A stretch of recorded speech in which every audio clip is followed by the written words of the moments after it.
In this video, we'll see how to update the firmware for one of the ABB Hitachi Energy Mika Reliance 670 ID platform. So I do have already 670 1.2.3.x ID version.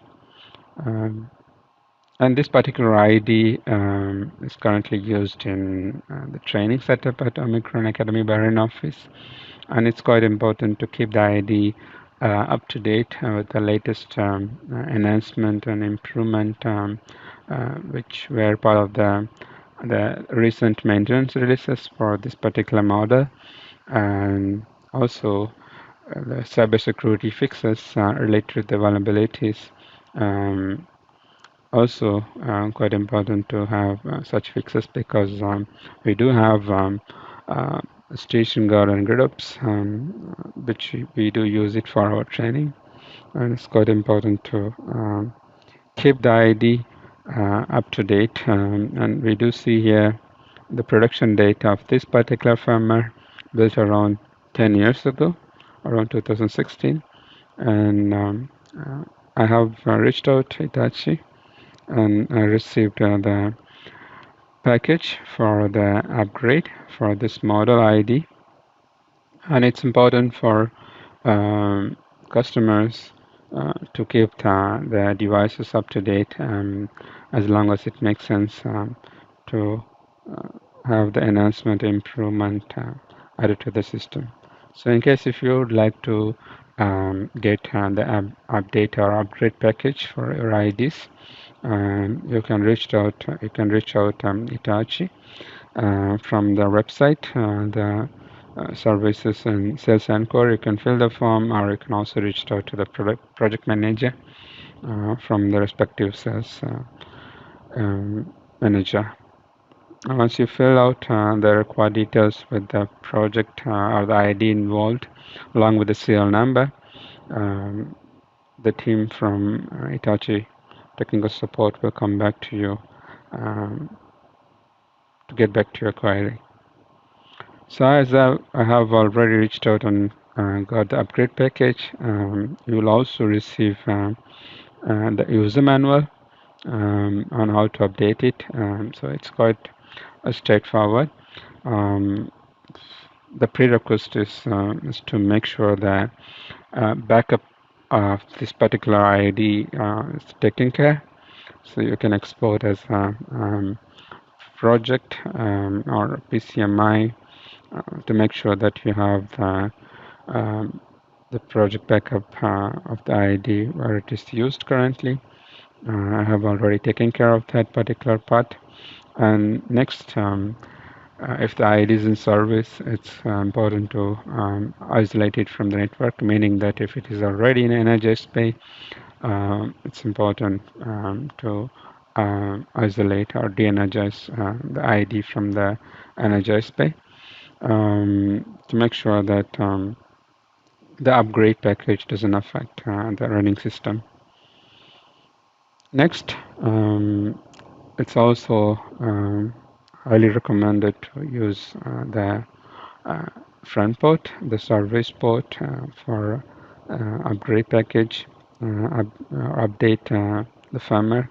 So the default IP address of the front port is 10.1.150.3, and we can keep our IP address according to the screenshot, and you can also just quickly ping. I already made a connection from my laptop to the front port of the ID, and I do get the response for the ICMP ping request. Next, I do not have any local users on the ID configured, or also the authority is disabled. So the FST access is already open and on for the front port. So in that case, I can proceed with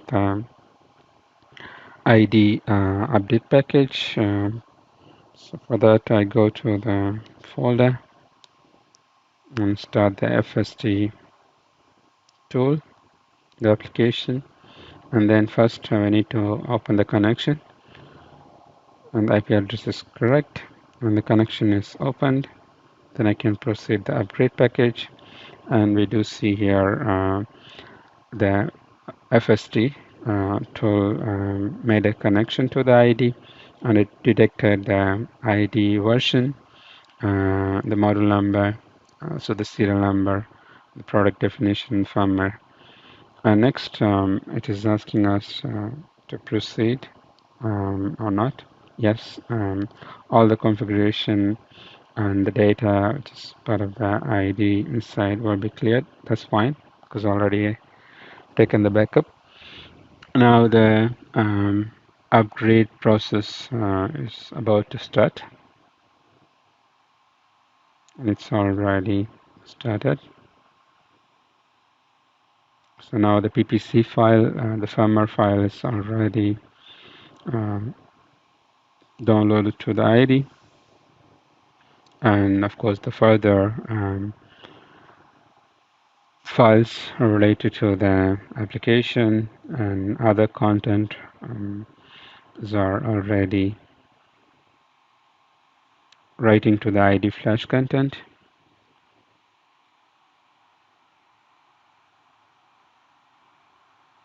So almost all the database files are written to the ID from the package.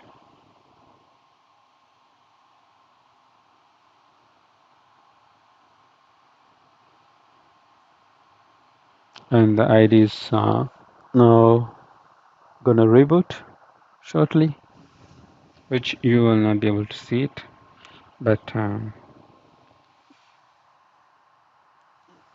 I could see it. Yeah, the ID is restarting.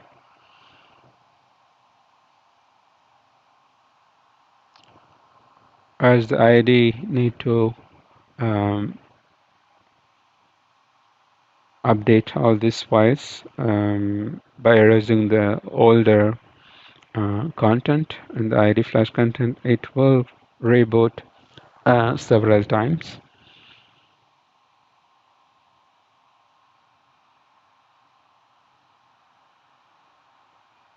And the process also may take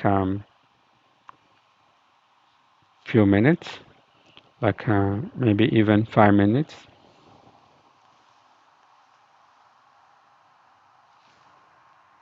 So I will show you once the ID is completely rebooted and ready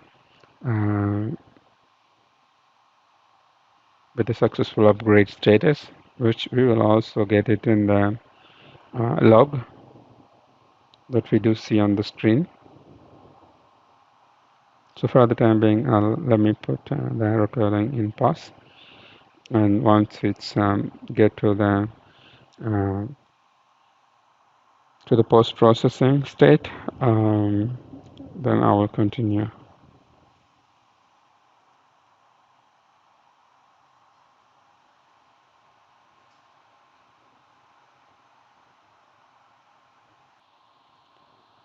Now the update is completed and the ID is up and healthy with ready status.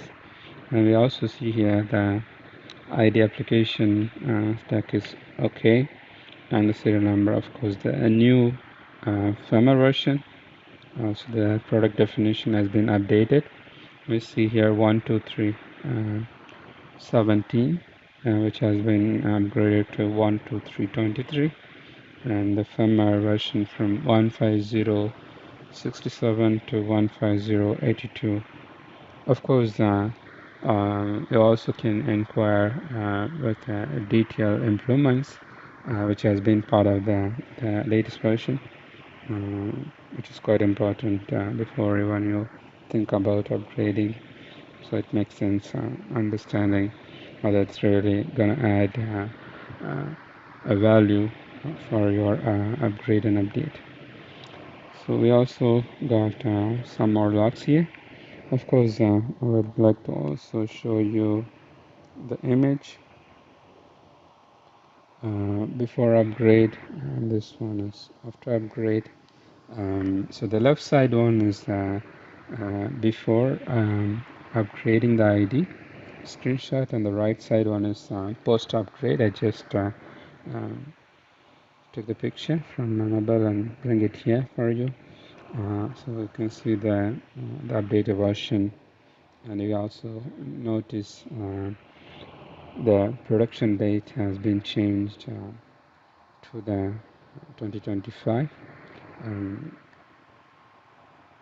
And of course you must need to use the previous backup that you have taken to write it to the ID to normalize the configuration to the ID.